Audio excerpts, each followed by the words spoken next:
tarde. Aqui quem fala é a professora Lígia.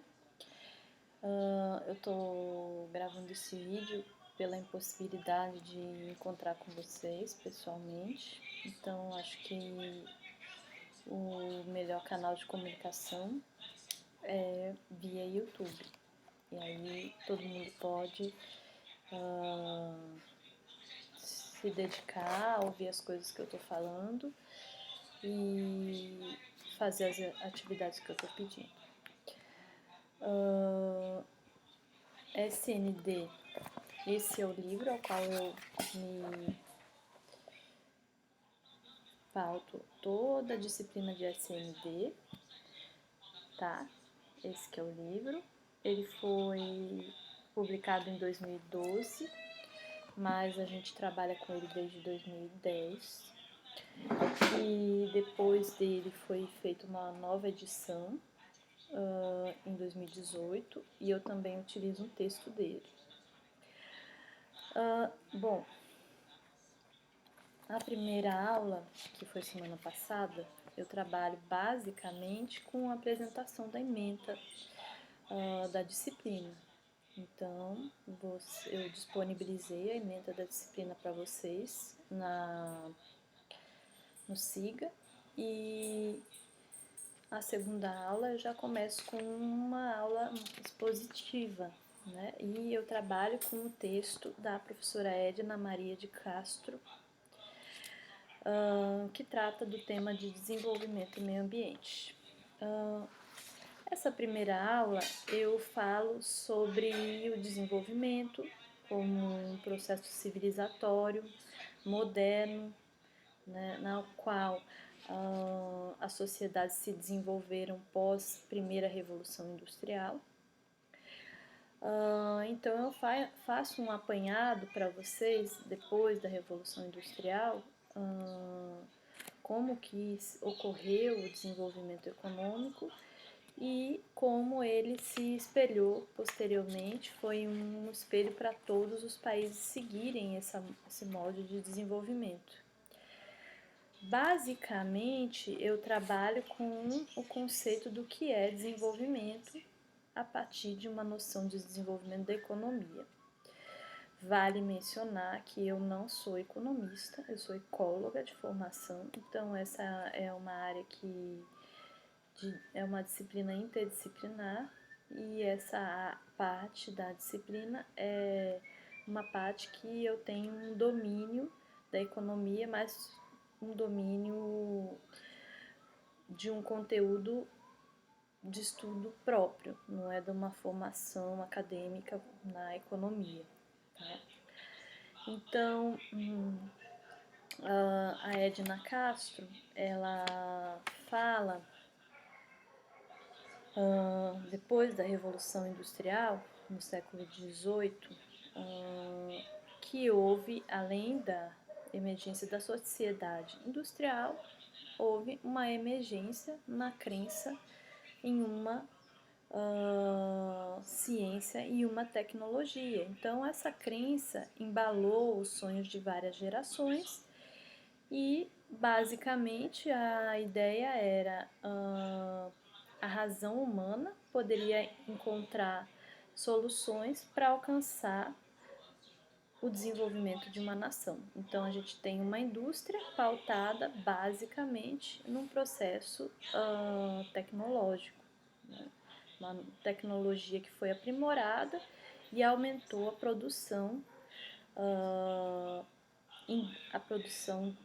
que era antes artesanal e foi feita em grande escala, né? Então, se a gente muda com a Revolução Industrial, o que muda de uma forma preponderante é a escala de produção, né? Se antes você tinha a produção de 10 sapatos, com uma indústria você pode aumentar isso num dia, produção de 1000 sapatos, milhares de sapatos, né? Então, esse racionalismo ele continua até hoje, né? Mas faz parte também de um novo contexto histórico que é chamado de iluminismo, que permite que o homem acredite em ferramentas racionais para construir uma ordem econômica, né? Então, para quê? Basicamente, para você ter um aumento de um crescimento econômico, né? Então, o objetivo maior da modernidade, da ciência e tecnologia é aumentar, seria aumentar a produtividade, né? Então, aumentar a produtividade. Então, você usa a tecnologia para aprimorar os processos produtivos para aumentar o lucro, né?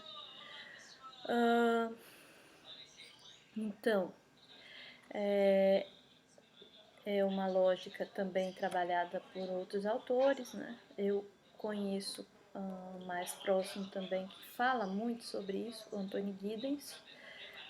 Ele trabalha com esse conceito também. Então, a gente tem então um desenvolvimento pautado numa noção de progresso econômico, né? Então, a base do nascimento do crescimento econômico capitalista foi um crescimento pautado no crescimento econômico, no aumento da produtividade, no aumento do lucro, né?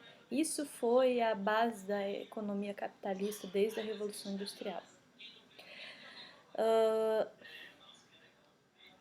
Pois a questão da natureza, do ambiente, algo que nós vamos depois discutir, que é a relação entre desenvolvimento e meio ambiente, isso não entrou na discussão, não foi a pauta de discussão do desenvolvimento econômico capitalista. O desenvolvimento econômico ocorreu e a natureza era uma base de recursos naturais, era da onde se tirava o insumo para trabalhar a matéria-prima, para se extrair os produtos, para se processar e depois transformar isso em algo que se podia vender. Então, nessa época não eram considerados, o desenvolvimento não considerava nenhum tipo de impacto nem social, nem ambiental, né? E isso ocorreu, essa discussão ocorreu pelo crescimento econômico exagerado das nações e pelos impactos que surgiram com um crescimento econômico em grande escala, tá? A questão então social e ambiental no início não fizeram parte do desenvolvimento, né?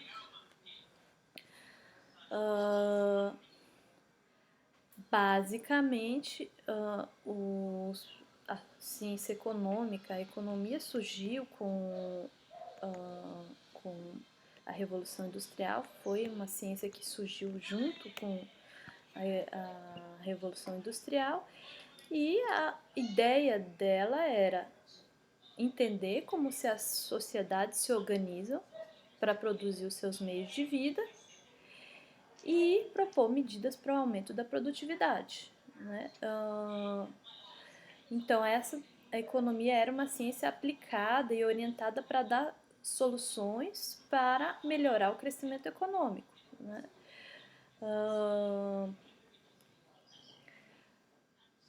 Quais seriam fatores que poderiam melhorar a eficiência do uso dos recursos, né? E a base do crescimento econômico capitalista é a geração do lucro, né? Então, você tem uma empresa, você tem uma indústria que tem trabalhadores, que tem máquinas que vão gerar novos produtos, e a tendência é o que? Aumentar a produtividade para quê?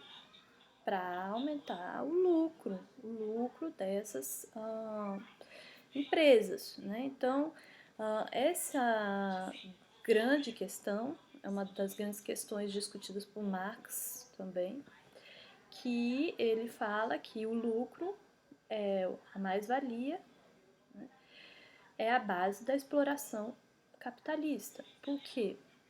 Porque toda a produção e toda a tecnologia e toda a natureza consumida é para satisfazer uma classe, que é a classe dos detentores dos meios de produção, e essa classe visa aumentar o seu lucro. Então tudo gira em torno disso. Né? Então você tem um grupo de uma sociedade de pessoas que são exploradas, você tem recursos naturais deteriorados por conta de uma lógica, uma racionalidade de produção econômica que visa sempre a acumulação de capital. E essa acumulação de capital, ela passa por cima das relações sociais e ambientais, tá? Bom, nós temos uma relação com a natureza, como eu disse, de você ter a natureza como um lugar para se retirar para se retirar recursos que têm um potencial de transformação, né? Através do trabalho, através das pessoas que vão trabalhar. Então, a natureza sempre foi concebida como algo que não acaba, né? Como um bem inesgotável. Né? Então, você tem uma organização da atividade econômica e do trabalho, e você processa materiais da natureza que são úteis, né? Bens que são materiais ou imateriais, importantes para as pessoas, para o seu uso, valor de uso, né? E passam a ter um valor de mercado, que viram mercadoria, troca, né? Que você troca, você vende o material e você recebe o dinheiro, né? Então, cada vez mais o capitalismo ele incorpora bens que estão disponíveis e esses bens passam a ter um valor de troca. Por exemplo, numa passagem aérea de avião, antes você comprava a passagem e já vinha inclusa a bagagem. Então, com o capitalismo, o que aconteceu? Hoje você já tem que comprar a passagem e comprar a bagagem. E aí você também tem que comprar. Hoje você tem que comprar o seu assento, coisa que antigamente não era comprado. Então a lógica econômica capitalista é sempre incorporar mais bens dentro da lógica de desenvolvimento econômico capitalista. Né? Busca também sempre aumentar a produtividade do trabalho para aumentar o capital. Né? Então você tem dentro do sistema capitalista uma lógica de acumulação e concentração de capital em quem é detentor dos fatores de produção, quem são os donos das empresas. A lógica é você ter o quê? Um acúmulo de capital em grandes donos, grandes indústrias, né? E você tem todo um processo de exclusão de uma grande parte da população, que acaba só sendo trabalhador, servindo a essa indústria, né?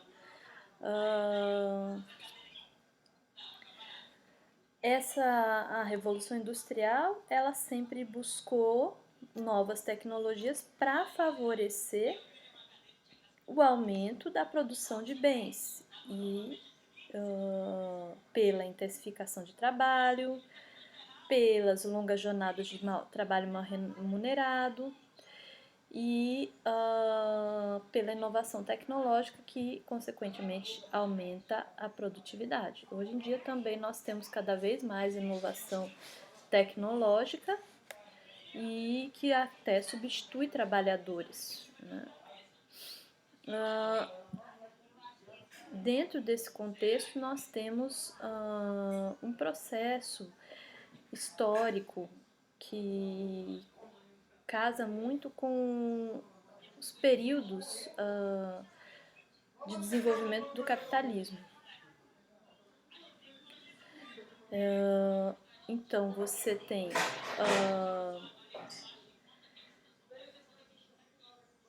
tem uma relação com o capitalismo antes da Guerra Mundial e você tem uma relação com o capitalismo depois da Guerra Mundial.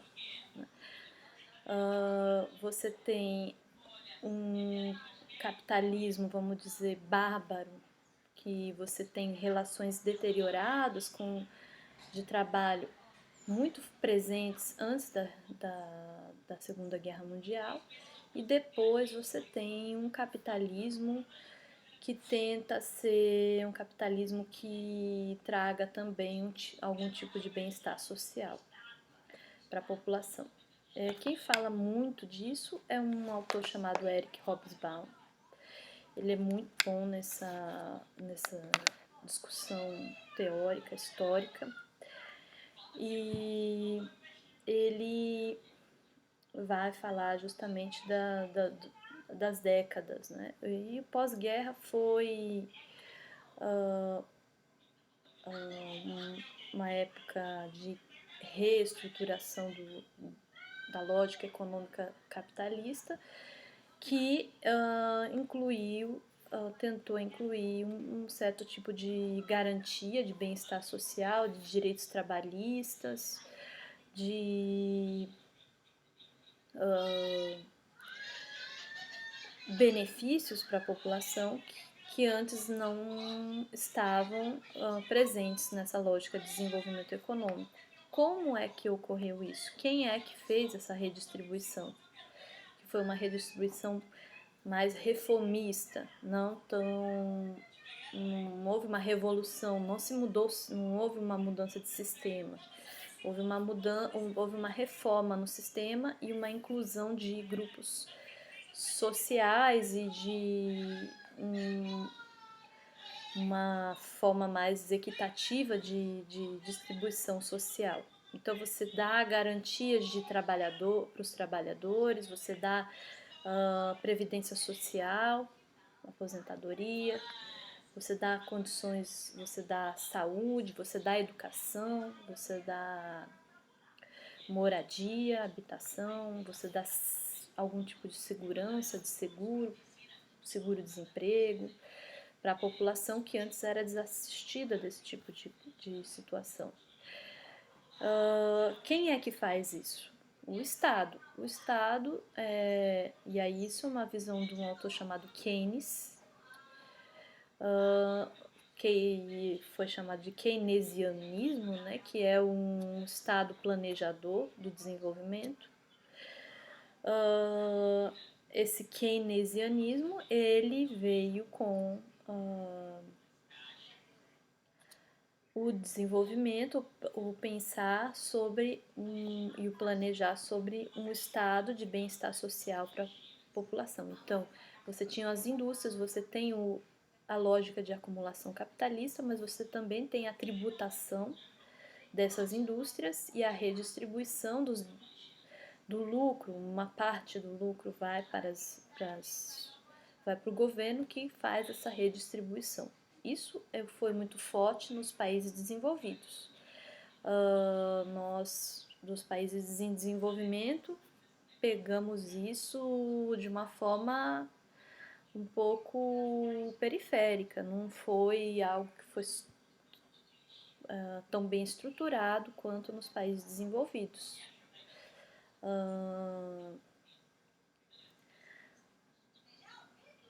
Então, nós temos um pensamento, uma lógica de desenvolvimento nos países em desenvolvimento um pouco distinta. Ela não é como dos países desenvolvidos, né? Nós temos na América Latina também, a partir da década de 1930, a gente tem um movimento interessante que ocorre na América Latina, que vai refletir sobre como é que ocorre o desenvolvimento nos países latino-americanos. Né? Como que ocorre? Que é muito diferente do processo que ocorre nos países desenvolvidos. Essa escola, que é chamada de escola estruturalista, ela vai pensar as razões que certos países permanecem pobres em relação aos países industrializados. Qual é a relação? Houve um pensamento, uma tese de que isso ocorria porque os países subdesenvolvidos ou em desenvolvimento, eles eram dependentes, eles dependiam dos países desenvolvidos, tinha uma relação de dependência. E havia uma perda nas relações comerciais, porque mesmo que os países em desenvolvimento produzissem muito, os produtos deles eram produtos in natura, né? Eram produtos que não tinham um grau de industrialização. E aí eles perdiam na relação, porque eles vendiam um produto in natura e compravam um produto industrializado. Né? Então havia uma perda, uma deterioração, que um autor chamado Prebisch fala da deterioração dos termos de troca, que é uma perda nas relações comerciais, porque você vende muito produto in natura por um preço baixo e aí você consegue comprar pouco produto industrializado a um preço alto. Né?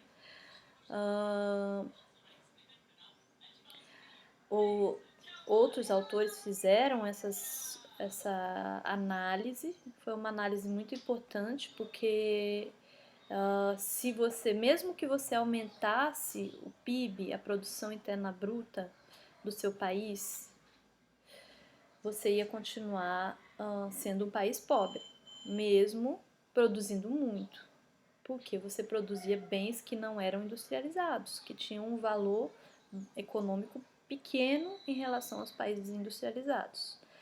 Né? Então foi um debate muito interessante e que levou a uma reflexão de que na verdade essa era a causa do subdesenvolvimento. A gente estava condicionado ao subdesenvolvimento, porque o que a gente produz condiciona a gente sempre a produzir isso. E aí você fica refém de ter que comprar um produto industrializado de fora do país. Né? Então, você teria que pensar num estado planejador, que fosse um estado que pensasse em promover um processo autônomo de desenvolvimento. Como que seria esse processo autônomo de desenvolvimento? Seria um processo de industrialização dos países subdesenvolvidos, que daí eles poderiam sair da condição de país que só vendem matéria-prima para serem países que vendem produtos industrializados. Né? E aí você teria uma autonomia muito maior de troca comercial, porque você estaria trocando produto industrializado com produto industrializado. Né? E essa escola acreditava muito no papel do Estado para mudar isso. Né? O Estado deveria ser o planejador, o Estado deveria ser quem intervém, o Estado deveria investir mais recursos para dar condições para o desenvolvimento, né? E investir em áreas produtivas para desenvolver o país, né? Então, você tem a partir da década de 50 e 60, um debate brasileiro e latino-americano. No Brasil, a gente tem um autor chamado Celso Furtado, um autor que teve a oportunidade de ser também um economista que fez essa discussão teórica, né? Fez o doutorado dele, tudo. E também foi um político. Ele conseguiu aplicar um pouco do conhecimento que ele teve.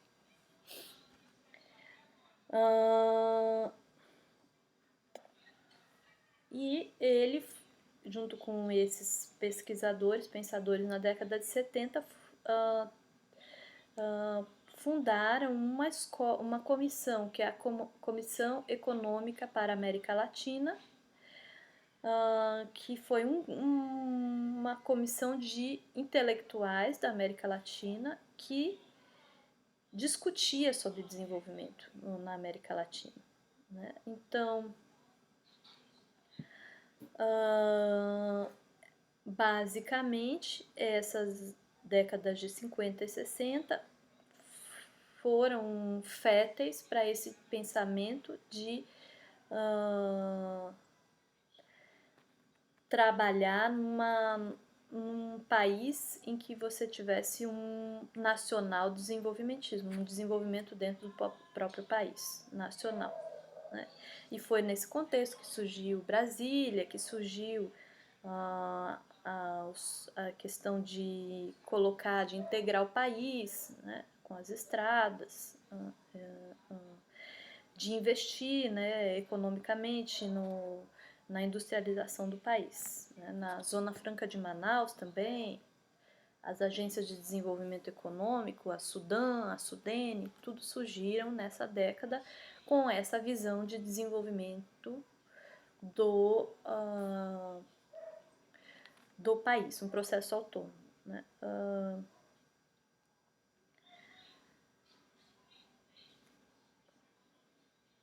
Um outro processo que ocorria é também pensar numa estratégia de protecionismo, de proteção, né? Então, você criar uma política de proteção social para você não importar produtos industrializados estrangeiros, né? Então, que os produtos estrangeiros importados fossem mais caros do que os produtos brasileiros produzidos no Brasil, né? Para você incentivar a indústria brasileira a produzir e você consumir os produtos brasileiros, né? Que era um modelo de desenvolvimento conhecido como um modelo de substituição das importações, né? Então, você taxa produtos importados e você dá condições para a indústria brasileira produzir, ter a sua produção nacional e ela ser mais barata, né? Se compensar.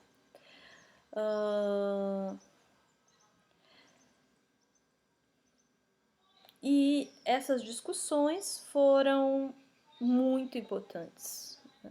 E muitas das coisas das indústrias nacionais, ainda estatais, que ainda existem no país, surgiram nessa época. Então foi uma discussão e uma aplicação do conhecimento que foi muito importante para o desenvolvimento do país, né?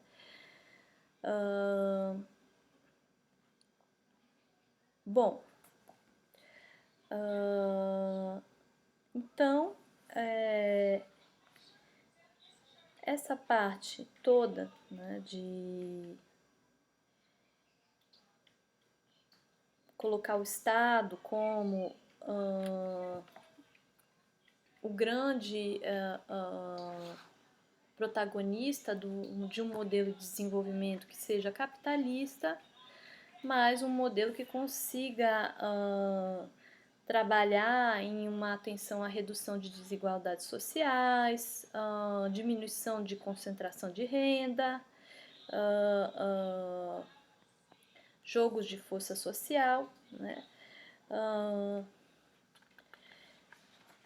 Tudo isso foi importante. É claro que depois de todo esse movimento, nós tivemos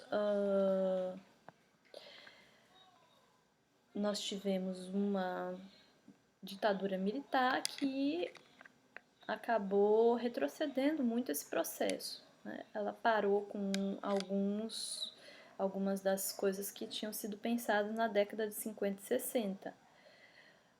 E também nós temos uma corrente internacional de discussão, já uma discussão dos países desenvolvidos, já de uma discussão sobre as consequências do modelo de desenvolvimento econômico industrial para o meio ambiente, né? Então a sociedade começou esse movimento com a sociedade civil,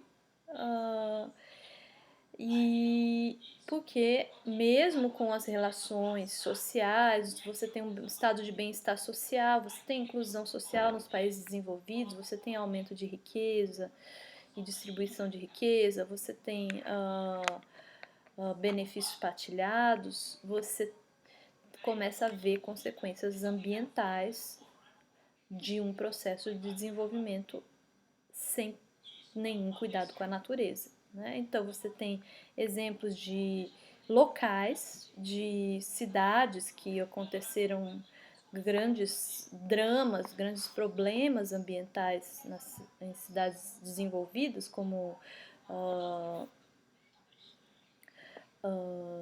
contaminações, né, por mercúrio, né, poluição por uso de agrotóxicos, né, usinas atômicas que sofreram, tiveram vazamento de usinas atômicas e isso causou um problema enorme na população, né? Então tudo isso veio com um movimento para repensar cuidado com a natureza. Bom, basicamente é essa primeira parte do texto da Edna Castro, que vai da página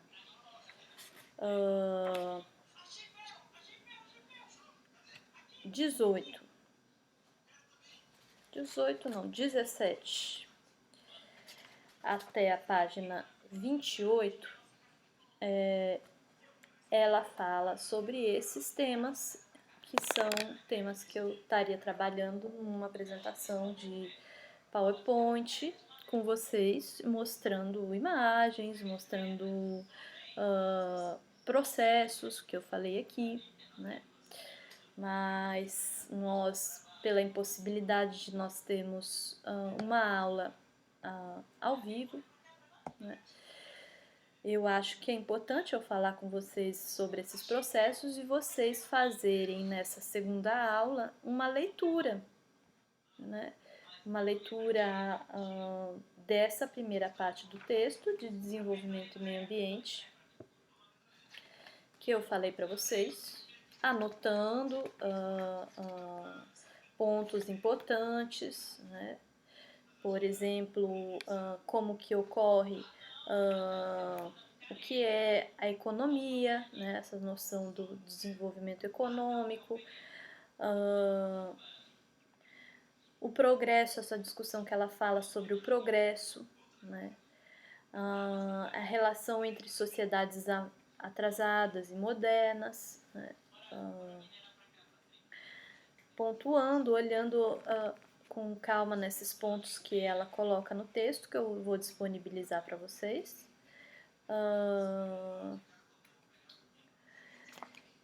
E aí a gente continua na semana que vem.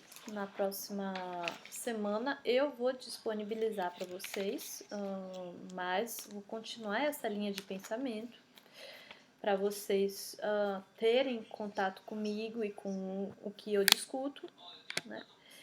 Eu falei um pouquinho para vocês sobre a escola estruturalista, né? Que vocês também prestem atenção no texto. tá? E sobre os debates que ocorreram e sobre isso que eu vou continuar falando na próxima aula, na próxima vídeo aula, que eu vou ter que conversar com vocês. Eu achei que é um espaço de diálogo, né? Que a gente pode conversar e qualquer dúvida ao longo do trabalho, ao longo dessa conversa, a gente vai planejar algum momento em que eu possa fazer uma avaliação de vocês, mas primeiro eu vou tentar conversar com vocês sobre o conteúdo da disciplina, tá? Então é isso. Eu esqueci até de me apresentar no final. Eu sou professora Lígia Valadão, eu sou do Centro de Formação Interdisciplinada, UFOPA, eu sou professora concursada desde 2010 para lá.